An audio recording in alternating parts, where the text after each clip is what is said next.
वफाकी वज़ीर इत्तलात अता तारड़ कहते हैं कि सोशल मीडिया के जरिए मायूसी फैलाने की कोशिश की जाती है। नवाज शरीफ के दौर में लोड शेडिंग का खात्मा किया गया, दहशत गर्दी का खात्मा किया गया, नेशनल एक्शन प्लान के तहत कराची का अमन बहाल हुआ।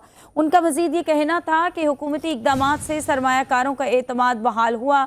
मुआशी तरक्की के लिए मुल्क में इस्तेहकाम ज़रूरी है।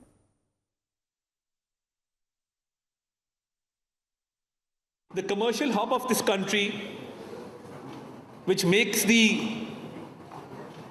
economy go and which pays majority of the taxes, Karachi was a very unsafe city.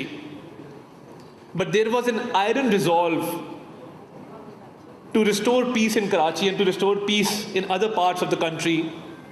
And we, with the help of the security forces, embarked upon this National Action Plan. And 2 operations were launched in the no-go areas,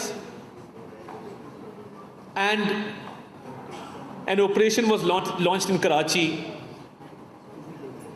And I'm delighted and proud to report that within those 4 years, the law and order situation in the country improved immensely. We saw that there were no suicide bombings. We saw that the law and order situation, not only in Karachi, but all over the country,